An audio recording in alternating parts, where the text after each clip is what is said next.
So they understand that going through the motions and feeling blah or muh is not something that we should accept and be okay with. A lack of joy in life is a problem. It may not look like a crisis, but it is a problem. April is Stress Awareness Month, and most of us don't need a calendar to know that we're stressed. We are living it, we are breathing it, and maybe we're tired. But what happens when the stress doesn't look like chaos or collapse? What happens when it wears pearls, it meets deadlines, it shows up on time, and still feels like something is unraveling inside? Hello, hello, and welcome back to the Be Well Sis podcast. I am your host, Dr. Cassandra Dunbar. Today, we are joined by none other than Dr. Judith Joseph, who is a brilliant psychiatrist, researcher, and advocate. And she's giving us language as to what so many of us are living through: high functioning depression. In this conversation, we unpack what high functioning depression looks like, the impact of trauma and societal pressures on our emotional well being, and how to reclaim the joy, softness, and self connection through what she calls the 5 V's to thriving. This episode is honest, affirming, and full of tools that you can use to help yourself and your sisters. And if this episode resonates with you and you find yourself nodding along and whispering, well, dang, that's me, I want you to do two things. If you are watching along on YouTube, go ahead and subscribe and give us a thumbs up. And also send this episode to a friend. So many of us can see ourselves in the pictures that she paints. So share it with a friend, share it with a sister, a neighbor, somebody who can use this. And I know you know somebody. So go ahead and grab a cup of coffee or a cup of tea or something a little bit stronger. I won't judge. And let's get into it. As always, thank you so much for joining. I'm so glad you're here. Be well, sis. So before we start, I always like to ask my guests, especially my guests who are healthcare providers and whose job, whose task is to care for people. How are you feeling PMS in this moment? So physically, mentally, and spiritually, how are you doing? I'm feeling great. Good. Physically, I worked out this morning. Mentally, I pray every day. And, psychologically and spiritually, I am grateful. I'm practicing gratitude every day. So I love thank you for that. asking. So I'm very familiar with your work online. I love how you present mental health in a way that's very accessible and relatable to folks, right? Who are not maybe well versed with the way things may present. So thank you for what you do and just making language accessible to us and just making normalizing some things, because I think a lot of us can see ourselves in how you present different mental health like topics and things. So thank you. So I'm Well, really thank you excited for to the have kind you here. words. Of course. And I'm really excited to have you here to talk about high functioning. And so, what is high functioning depression? Well, high functioning depression is not yet recognized by the medical community. However, clinical depression is, and Mhm, clinical depression is having these symptoms of depression like low mood, poor sleep, not having, an appetite or eating too much, mhm, low energy, um, problems with focusing, moving slow or moving too quickly, and a whole host of other symptoms. But at the end of the checklist, you have to meet criteria for not functioning as well as you did, yep, or being in significant distress. mhm, And so, what if you clicked those symptoms, but then when you got to the end, you were actually over functioning? You were actually coping with your pain by busying yourself in an effort to avoid dealing with your pain? And what if you're not someone who necessarily acknowledges or validates how they feel, so they're not saying that they're in significant distress? Well, these are people who don't get help. They don't check the boxes. And so what their doctor or their therapist will tell them is, come back when you break down, right, which I think is a flawed model. yep, And I wanted to support people like myself who are the rock, who are the entrepreneur, who are the single mom, yep, who are the healthcare professionals taking care of others, who wear this mask of pathological productivity without actually recognizing that, they need support. So I wanted to create a model that addresses and supports these individuals who are high functioning but still struggling. Yeah, absolutely. And I always reference the fact that oftentimes like when I'm looking on social media or even just talking to people in real life, people are just like, yo, adulting really sucks. And what I find is that a lot of us are doing all the things that you just mentioned here. I find that a lot of us are here, especially post-pandemic. Do you feel that like the pandemic and or the current social political climate adds to this at all? Yes, I mean, I'm glad you asked that because in my research, conducting the first ever clinical study that was peer reviewed and published in high functioning depression, I found that trauma is a risk factor. And there's something called collective trauma Mhm. where you may not have something directly happen to you alone, but you go through it as a community or as a society. And what happened in 2020 was a collective trauma. And then, typically after a trauma, to have the best outcome, right after the trauma happens, you're told that it's not your fault. You're put in a safe environment. You stick to a routine. Well, we all didn't have that Yeah, because after what happened, there was, resurgence of a different variant. Then there were police brutality, yeah. and images put out there that we can't unsee. And then there were like political uprisings, Mm, natural disasters, climate change. It's just like war, yeah. pain, devastation. And I describe it in my book as this wave of trauma that we just didn't even have a chance to catch our breaths in between. Mhm, And so when you don't acknowledge these traumas and you just push through it and you're told to, okay, well, on to the next, you may become numb. And what happens is that when you numb, it's a coping mechanism so that you don't have to feel triggered or be put into fight or flight. yeah. But after a while, that numbing can look like anhedonia, which is Mm, a lack of pleasure and interest in things. So you just become kind of blunted and muted. And because you're trying to push down the pain and not feel it, you're also pushing down the capacity to feel joy. mm, So when I started doing this research, I really wanted to make sure that I accounted for trauma. I accounted for that thing called anhedonia, which a lot of people don't know about, which I'm trying to change. mhm, So they understand that going through the motions and feeling blah or muh is not something that we should accept and be okay with. A lack of joy in life is a problem. It may not look like a crisis, but it is a problem. And many of us with high functioning depression are walking around numb, meh, and blah, and don't even know what anhedonia is. yeah, yeah. I think, also, um, even before the pandemic, if you're of a certain demographic, I'm a millennial, right? It's just since we've reached adulthood, it's been something Mhm. that we've been like there's been something going on that we've had to, like, combat against collectively. Then, of course, there's those individual things that we're all experiencing within our family dynamics and so on and so forth, now that we've named it, right? And we know what caused it. What can we do to move forward? Yeah, now that you know what it is, it's important to understand how you got here. And there's something that, I call a validation in my book, right? Like accepting how you feel, acknowledging it. And it's important to do that because there is a term in psychology called affect labeling, where if you don't know how you feel, the confusion and the uncertainty creates anxiety for you. Mm, And think about human beings. We don't like to be in situations that are uncertain. We like to know what's happening.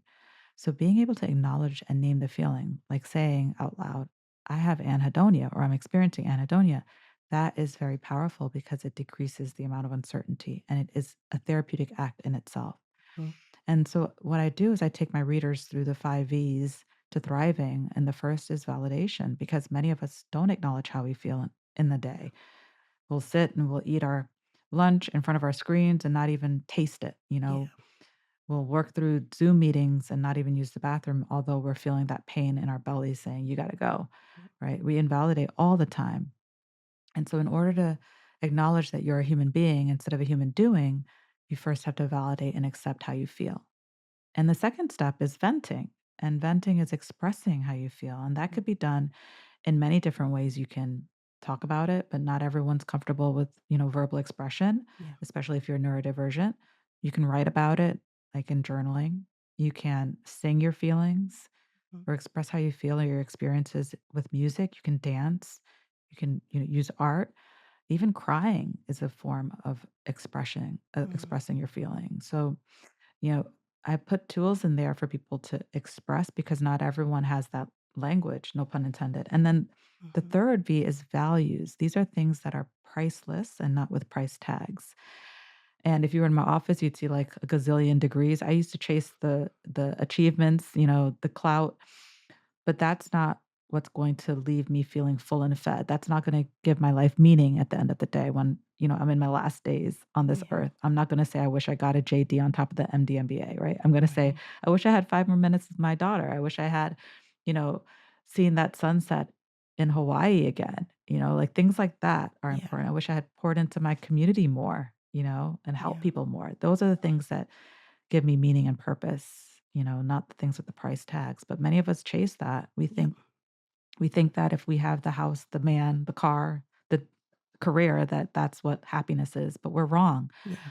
And then the fourth V is vitals. These are things that your doctor will tell you to do that are kind of boring, right? Getting good sleep, getting good movement, eating foods that nourish your brain and body that aren't processed.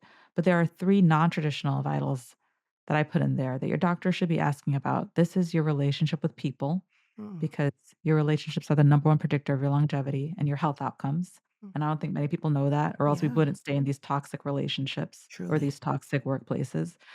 And then, the second non-traditional vital is your relationship with technology, which I believe is going to determine a whole set of mental health conditions in the future. I think technology and how it impacts mental health will have its own classification one day. Yeah, And then your relationship with your work. People with high functioning depression have really poor work-life boundaries. balance. Yeah. Just because they leave the workplace doesn't mean that they shut off their brain from work. They literally cannot unplug. And then the fifth V is vision. How do you plan joy in the future so that you don't get stuck in the past? And this is celebrating your wins, big or small. And when I say future, I don't mean 10 years or a week from now. I mean literally planning joy today. Mm, So, this morning after I got my kid to school and I got to work on time, sitting at my desk and drinking my coffee in peace, that is a joy. And I'm yeah. celebrating my win, right? So, you don't have to necessarily do something grand, but having something to keep you moving forward helps you feel unstuck. And for high functioning folks, it's very tempting to be like, I want to do all the five V's at once. I say pick one or two, tap into one or two, because when you think about happiness in research, in my research lab, we will very rarely use the word happy on a scale, on a rating scale to measure someone's joy. But Mm, what we will measure are things like after you ate, did you savor your food? When mhm. you connected with a loved one, did you feel connected? Did you feel like you were really present? When you took a nap, did you feel rested and refreshed? Those are Mhm. the points of joy that make up happiness. But when a client comes to the private practice, they'll say, I just want to be happy. And when I ask what happiness is, they'll say, oh, it's when I get that career, when I get that Yeah. house, when I get that thing. Yep. But the research shows that happiness is an idea or an ideal, and joy is an experience. So try to get as many points of joy in a day, and that will make you overall happier. Mm. That is so much packed in there, what you just said. Um, when you were saying just to do 1 V at a time, you already read my mind because I was like, "I'm gonna do all these things. Like, I'm gonna get them done by next week." All the V's are gonna be checked. Because yes, I also fall into the category. I very much identify with being, like, high functioning, in terms of, my depression. And I think, too, about people who have, like, poor relationships with their work and just who are constantly working and constantly striving for like the next achievement within their workspace. It's so hard in the society that we live in to have better relationships with work, especially when we're talking about today. The recession is here and people's works are not like their job security is like nil for most of us, right? Um, and just in general, even outside of this present moment that we're living in, just our society is very much like collect the degrees and collect the accolades, and that is what makes you quote valuable, right? Especially if you come from a marginalized community. If you are a Black woman, the joke is that, whenever we get bored, we get another degree. I think because that's been instilled in us, like, you're valuable, um, if you're achieving something in addition to what you already done, or that's where you'll get your happiness from. Like, to your point, we don't know to seek that joy and that happiness within. It's always external, and that's to keep the machine going. How do we even just like deprogram our minds from this? Especially like if like this is all I know in terms of like society, and just how deeply their programming has been. How do we like even start to unwind or just undo that learning? That's why it's so important to understand the science of your happiness because there's only gonna ever be one you, and there's only gonna be ever be one me, like, ever, in the future of the universe and in the history of the universe. So when you're listening to this, know that there is only one you, you're here for a reason, right? The chances of you even being in existence, they're just so tiny. So you're here for a reason. And in my book, I talk about democratizing mental health because in some regions of the country, there's only one psychiatrist for every 30,000 patients. So why are we holding all these secrets to ourselves? Let's Mhm, teach patients how to understand the science of their happiness. And when you use the model in my book, the biopsychosocial model, what you'll realize is that biologically, as women, especially Black women, you're going to have more risk factors than others because biologically, you're likely going to go through perimenopause and menopause sooner. mhm. You're gonna be at risk for certain conditions compared to other groups, you know?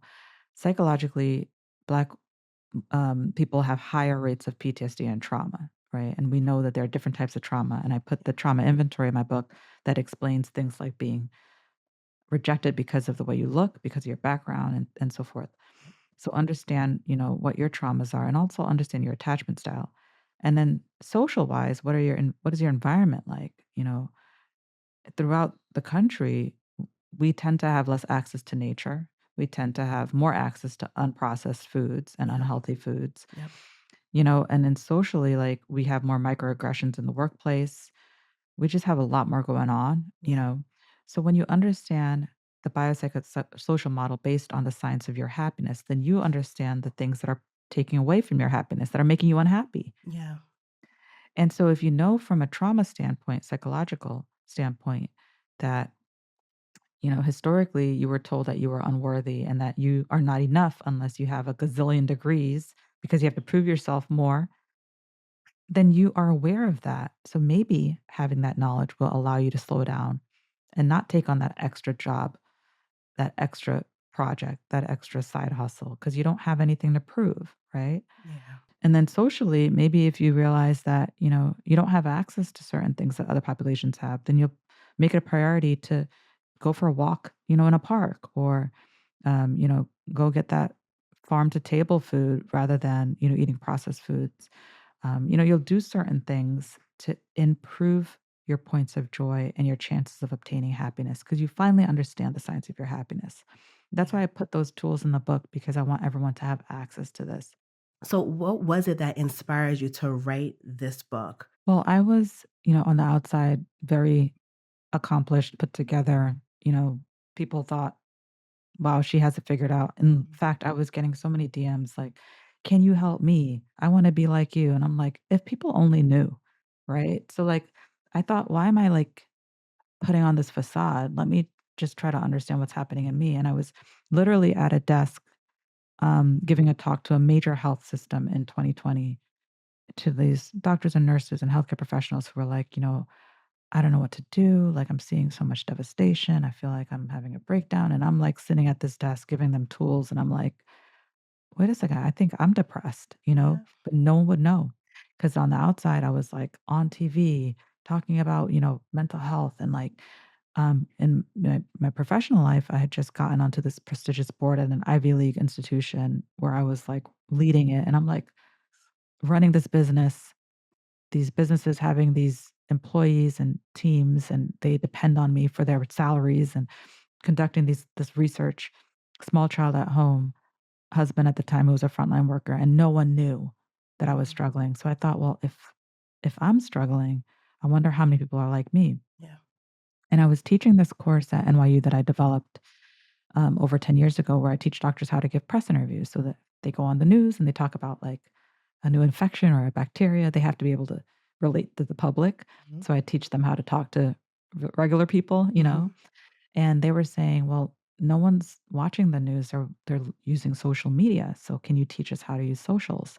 So all this was happening at the same time. And I was like, well, I need to learn how to use social to actually teach them how to use social. So I started creating reels and testing the waters and saying, let me see if I could create reels about what I'm seeing in my research on high functioning depression to see if it resonates with people.